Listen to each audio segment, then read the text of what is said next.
Today we host a special guest who we guarantee will inspire you to add this destination to your summer travels. If you've dreamed of visiting the Scottish Highlands or the Emerald Isle to immerse yourself in Gaelic culture but can't make the trip across the Atlantic, keep listening. Highlands, haggis, and heritage are just 3 reasons to make the trek to this Canadian province. Welcome to the Travel More podcast. Each episode, we share custom itineraries, travel hacks, expert advice, and even stories of our past travel failures to help you level up your travel game. I'm Shelly, a lover of plans, itineraries, and cheap flights. I'm an expert deal finder with one eye always on the budget. And I'm Bruce, the improviser, ready to pick up where plans fail to turn letdowns into unexpected trip favorites. We're here to bust through barriers that stop you from making your travel dreams a reality. So book that flight, buy the tickets, and say hello to your next adventure. This is the Travel More podcast. Hey, we're here today with our first interview guest, all the way from Nova Scotia. Yep. So Dan Cochrane joins us today. He is the administrative director of the Antigonish Highland Games. Yes. We've been to a couple different Highland Games, but this one is special because it has like a pretty intense history behind it. Dan, do you mind kind of explaining the history behind the games?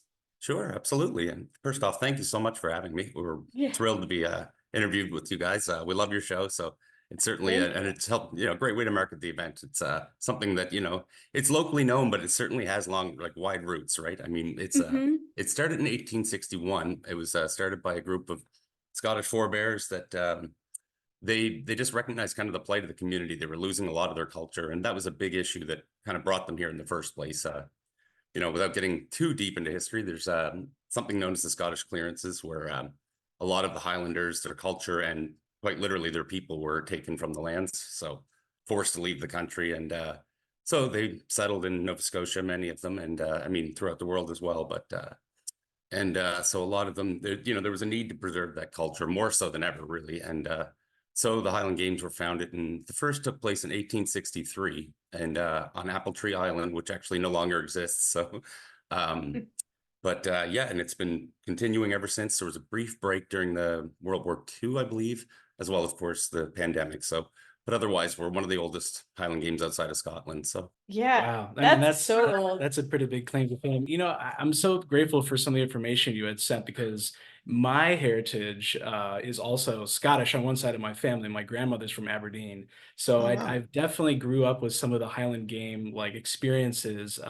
My dad's family had participated in some, around the country, and I had gone. I brought Shelley. We went to the New Hampshire Highland Games in Loon Mountain, which was a It's a big one, sizable event. Nice. Yeah, that was fantastic. It's so much fun. So we're really excited today to learn more. And one of the things I wasn't aware of is that history of kind of an exodus of a culture, right? And I'm wondering if that in some way spurred my own family's leaving around the Industrial Revolution. So almost certainly it was quite a monumental event, certainly for Highlanders, right? I mean, there's many Highlanders still exist there, obviously, but they had to relocate and kind of change their culture, lose their language. Gaelic was the predominant language in their culture, and people were kind of forced to learn English or move, I guess.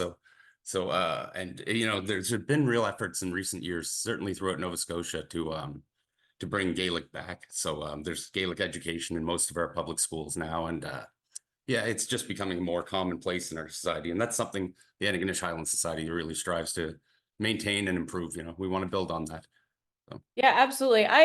We love traveling for events in general, but I think our favorite types of events to do are cultural. So, some events I think can seem cultural, but then they aren't really getting to the core of it. And that's why I really love this event, is because I feel like it's not just pretending to be, not pretending to be Scottish. It really is. You know what I mean? Like, it really is this core values and bringing kind of the culture back and not letting it die out, which I think is not, obviously important to us, but I think that that's kind of a shared, across all cultures, is this idea that we have to keep our roots intact.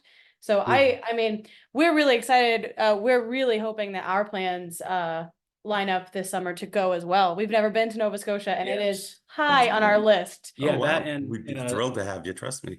And we'd love to make an event of it too, because I know you added, and we could talk about this. I want to get into the games a little bit more, but I'd love to talk more about if someone were to go and, do this, whether it's for culture or even the athleticism, the sporting event of it, because I'm sure there's some heavy hitter, like heavy lift people coming out. I know when we went to the New Hampshire games, we saw the mountain. Yeah, see the guy from Hathor. Game of Thrones. Yeah, he came and he did the stone lift across the field and like broke a record that day. So there's a lot of reasons why people might be, interested in going to this event.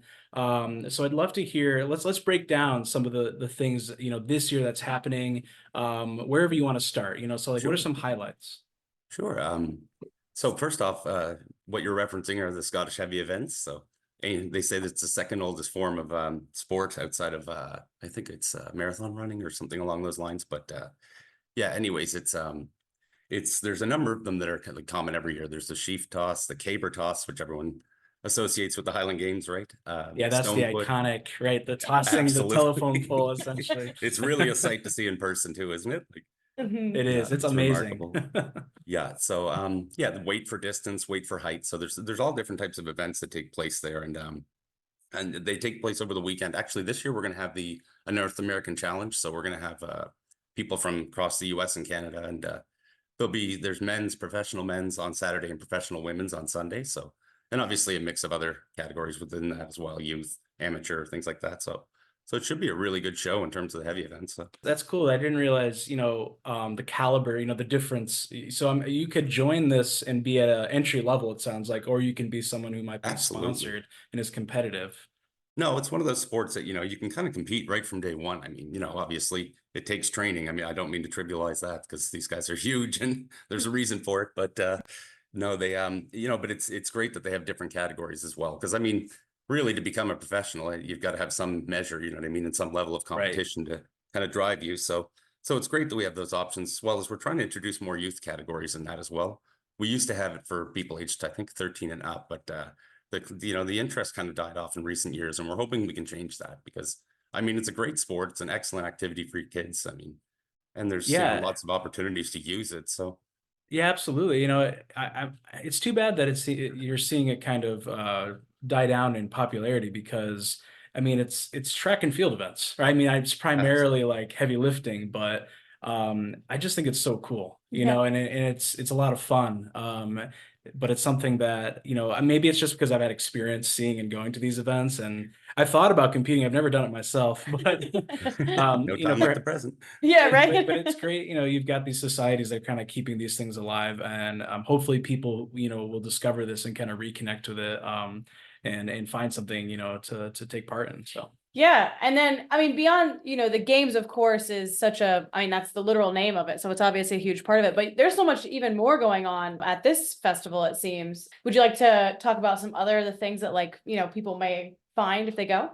Oh, absolutely. So that's the good news is that we have a tremendous interest in Highland dance. We have a really strong Highland dance presence in our community, and just about every little girl in this community dances at some point or another. So the competitive dances that are performed during the games, there's the Highland Fling, the Sword Dance, the Chantreuse, Strathspey and Reel, Flora McDonald's Fancy, and the Sailor's Hornpipe and Irish Jig. So it's there's a wide variety of Highland dance opportunities, and there's also pipers and drummers from all across the country, and sometimes from the United States as well take part. It's there's usually they can compete in solo levels in piping and drumming as well as a band, and it's really quite a show when you have all the bands. There's something we have called the massed pipe bands at the end of the event where they all the winning band pipes in to the beer garden area and through the tent and everything. It's like a tour de force. It's really something. So that's awesome. I've heard some of those bands before, and it's amazing. And it's not like any other music that you hear. I don't know how to explain it. It's just the pipe. Yeah. I mean, that really is the ultimate. There's nothing like bagpipes. No.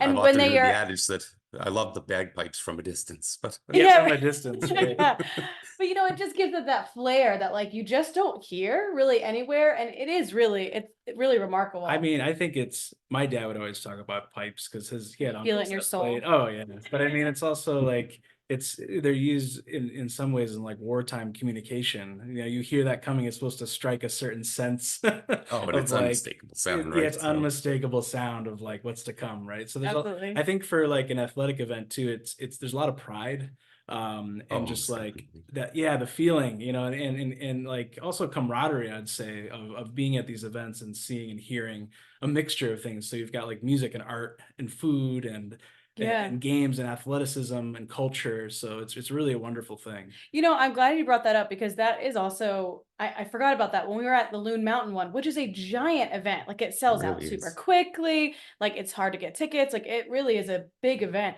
And it's like you get there and immediately everyone just kind of like assumes everyone else is part of this like big family. You know what I mean? Like it really Oh, for almost feels like sure. a family reunion where you're like, I don't Yeah. even know you, but man, you are so nice. Like it just feels like you're just welcomed right in. And I feel like that's probably indicative of like most of these festivals because it's such a strong cultural tie that everyone is there for the same reason, No, it's to funny you use have. that term homecoming. Mhm. Sorry to interrupt that. Yeah. Yeah, But absolutely. homecoming is how everybody refers to the Antigonish Highland Games as well, because the Saturday night concert, it's like virtually everyone you've known growing up and everything from the community, but also like anybody that shows up there feels so welcomed. That's the big thing, the takeaway for a lot of people, tourists, is like, they leave the event feeling really much, very much a part of the community. So I can imagine. I mean, that is absolutely the feeling I've had, and this seems like even more so because it's such a strong tie also to your community. That it does feel like a warm hug of all the people. I was gonna say, I mean, there's already the Canadian reputation of our Yes, friendly right. neighbors. I wonder Yeah. if Nova Scotia is the friendliest of the areas. Maybe so. We'll see. Yeah, right. Um, So also I heard that there's something new this year that you're adding, a comedy night. that's right. Friday night. Yeah, we're having the Celtic comedy night there. So that's interesting. It's something we're trying because, we want to offer something for everyone really. And well, I sure. have a great concerts throughout the weekend. Sometimes, and I mean, throughout the community everywhere, whether it's involved with us or not, there's concerts everywhere. So it's just a little something different, right? And there's a local comedian, Daryl Purvis is his name.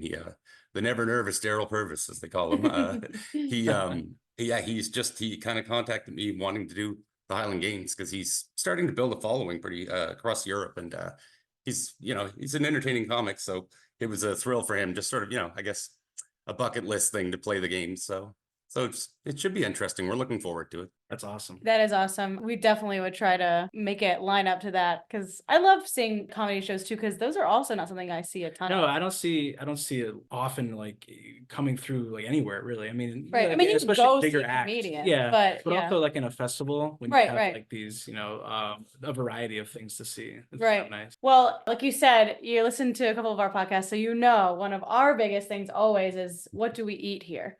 So we have to know what are your I was waiting favorite for that parts, question. yeah, of the The food. food. Yeah. No, so oh my gosh, there's naturally the most Scottish meal you can eat is haggis, of course. So Right. Yes. it's for those that are unfamiliar, it is beef stuffed inside of a stomach lining with spices. So it's but sounds a lot worse than it is. I've tried I it a was few gonna say, times. I I think think you can. haggis has a bad rep, Yeah. Yeah, but I mean, exactly. I've Very tried it bad having, PR. yeah, it's Yeah. got really bad PR, but it's not, I mean, if you don't think about it, Yeah, yeah. Just don't think too hard. close your eyes and taste it. I think you'll be surprised. Nobody So asks how the sausage is made, right? yeah, Exactly. exactly. Exactly. No, so outside of that, local cuisine, Antigonish, there's tons of great restaurants. It's I would argue, I don't know the statistics, but I got to think we have more restaurants per capita than most places, but there's amazing quality restaurants throughout our community. And I know you guys are always looking for budget friendly ways to travel as well. So that's the beauty of Antigonish. There's lots of reasonably priced food and accommodations. So it's and I mean things are so close. There's beaches. If you drive virtually every direction for 20 minutes, you'll hit a beach. So it's I wasn't thinking about that in this area. I guess when I think Canada, I don't think beach. Yeah, yeah. Which is, you have an entire coast. I mean, we Well, think two of them. yeah, and two of them. There's Yeah. plenty of beach. But I guess I just don't think about it. So I'd love to get into more of like, once we wrap up kind of talking about the games, I know you gave us some suggestions. But the food is exciting. And I think it's, sometimes when people think about these events, they think about greasy fair food. Yeah. But it's exciting to hear that you've kind of got a mix of things even in and around the area as well. Yeah. And the budget friendly because there are some places that it's like they're beautiful, like Norway we went last summer and like it's a beautiful place, but there is nothing budget friendly about Norway. Right. You know what I mean? So it's good to know that like, okay, we could splurge here, splurge there, but then we can also bring it back and actually keep a budget while we're on this trip. Absolutely. No, that's the beauty of Antigonish. Everything's pretty reasonably priced, right? So it's and short distance. I mean, the community is relatively small, so regardless Right. of where you stay, it's walking distance really. So yeah, it's I very love convenient. that. That's actually one of my favorite parts is, I mean, we'll use cars if we need to, and actually we could drive. It would take a minute, but we could drive up there. But I love being able to park and then just walk, because I think that really you can find like so much hidden beauty in a town when you just get to walk it. Yeah, you kind of like Oh, wander through it. absolutely. Yeah, so I Explore. love the idea that it's So walkable. aside from haggis, though, what would you say are like your top 2 or 3 other things you'd want people to try when coming out to either the games or just the area? The area, right? Either one. In the Antigonish area, so in terms of beer products, for example, we have a number of local brewers that are fantastic. There's Oak Manor by Burnside. They have a amazing selection of local beers, and we'll be serving that at the beer tent this year as well. So Awesome. I highly recommend that for any beer fans out there. Or if you're into spirits, we have Coldstream. It's one of our sponsors this year. They have fantastic products as well. They're low calorie, low sugar, really good mixed drinks, ready to drink products. So those are great drink options in the community. And as far as restaurants, I mean, my goodness, I'd feel guilty to exclude anyone at this point, but there's so many classics. Obviously, if you know anyone that's been to Antigonish, ask them about Wheel Pizza. It's something of a local legend. So so I would highly recommend that to anyone that's traveling. The Brownstone restaurant has incredible food. So yeah, We'd there's have to try the no pizza. shortage. Yes. We'd have to try the pizza. Being in Connecticut, we've got a bit of an ego about our pizza in New Haven and all that. So, well, But we keep an open mind. we keep an open mind. We keep an open don't. mind. Yeah, we do We're not discriminate on pizza. No. We like it all. It's really funny, isn't it, how pizza is such a varied product? It depends where you live. Everybody's got a favorite, and Oh, Yes, 100%. Exactly. It's varied, and people have their strong opinions Yeah. wherever they grew up. So, for sure. Especially around here, New York versus Connecticut. Oh, is a huge man. one. of course. Definitely. Yeah. Well, my mother's from Boston, so I don't have much of a dog in that fight. But Yeah. I was gonna say Boston doesn't. Yeah. They have to drive south to get some good pizza. And just don't bring up Chicago pizza. That's No. outta Yeah, here. exactly. You'll get yeah. That's So, just a cheese pie. Cheese pie. So if you were gonna stay, is there like if you're traveling in, so that obviously we would be, is there like a good number of accommodations in walkable part of town? Would you have to stay outside and come in? Like what would where would people want to look at for accommodation? Well, see, it depends on what you're looking for. Certainly in town, there's tons of motels, hotels, inns. There's lots of I'm trying to think. The Claymore Inn and Suites is fantastic. They have really nice quality rooms, and actually they're very close to the site as well. So, and there's a new building called Microtel. They're great because they're very cost effective and they're conveniently located. So yeah, they're another great option for people on a budget for sure. And the beauty of it is there's also lots of cottages near town. So I mean, you could rent cottages relatively cheap as well. So and yeah, no, it's fantastic. There's lots of great options near the site anyways, and throughout the community certainly. So That's great. I'm thinking Yeah. about our points and miles people now, because the Microtel is a Wyndham hotel, right? I And think I'm so. wondering if that's an IHG or IGH. No, Wyndham's its own thing. Wyndham's So you its could own use thing. You points could and use miles points. to stay there. Anyway, sidebar for our points and Of miles. course.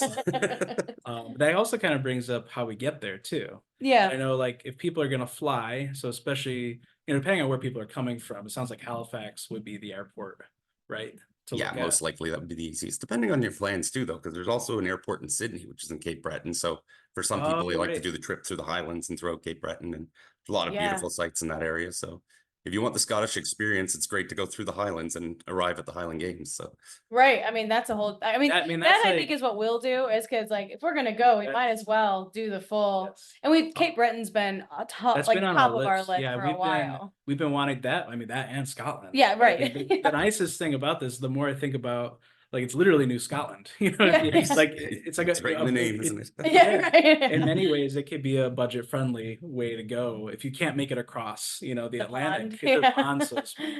Oh, And there's, absolutely. I mean, it sounds like there's just as much, if not more in some ways, in that part of Canada. So Yeah. if people haven't thought about it, I think this is such a wonderful way to plan. I mean, it's the summertime, a lot of people have off. There's this huge event, and there's so much more you could see. So Well, Scotland is, I think, on a lot of people's bucket list, in general, just because amazing, breathtaking landscape and things like that. And so right now, the economy is so some people don't necessarily have the money to like pick up and go to Scotland.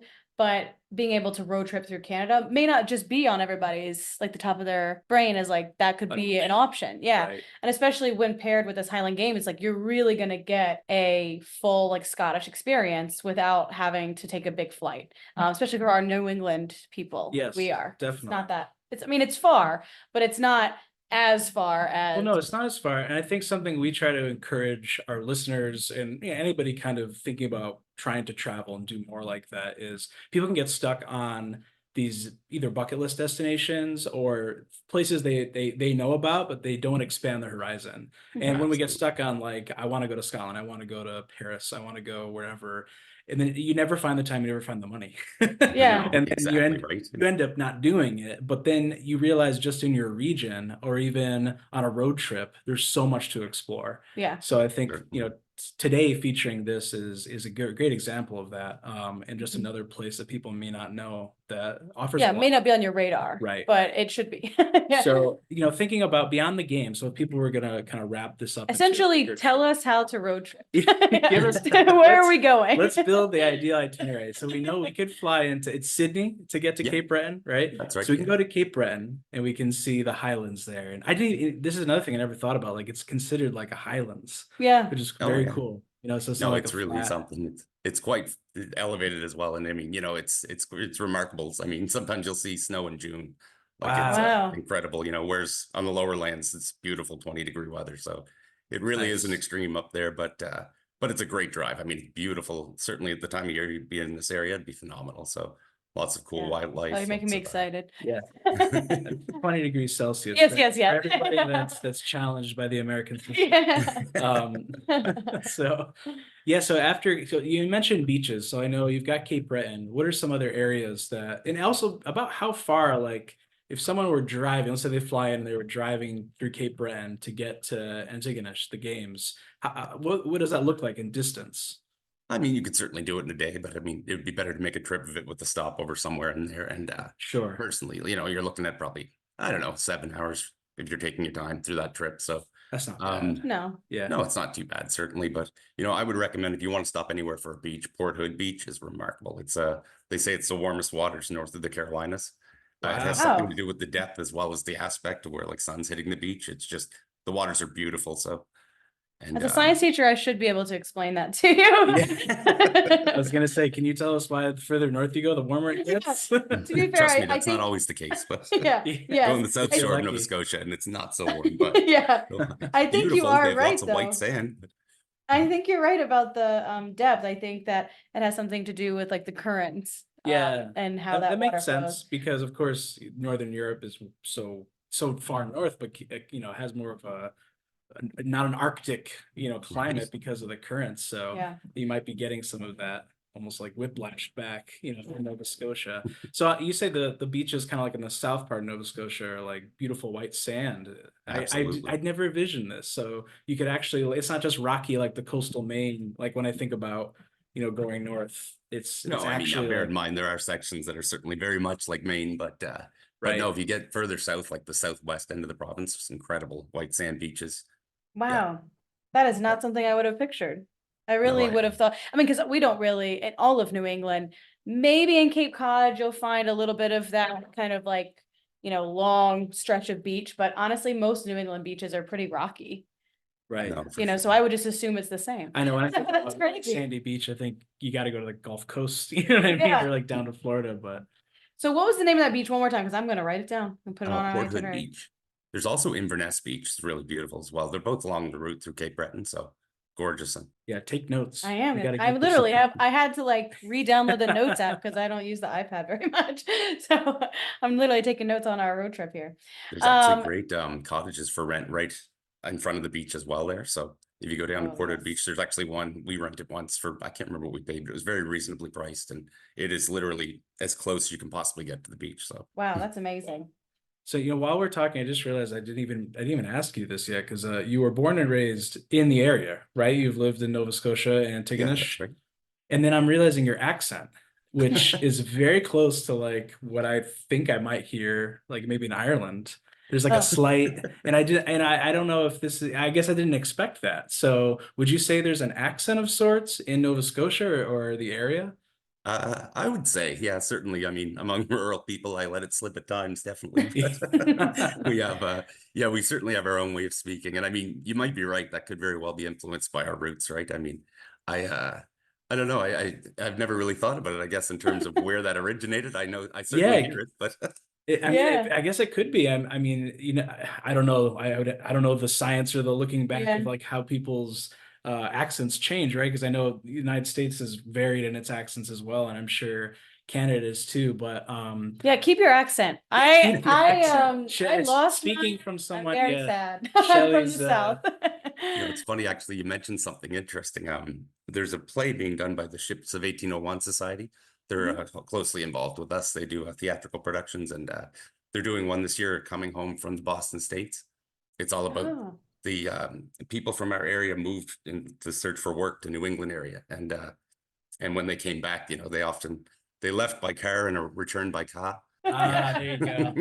That's funny. I I love love that. that. You don't even have to go too far to get shifts in these accents, which is kind of Yeah. it's really interesting to think about. Regional But dialect. yeah, Yeah. regional dialects. So, but I love it. Don't lose it. Yeah, yeah. Keep it. It's Yeah. awesome. Always let it slip. Because then one day you'll just be gone. That's Right.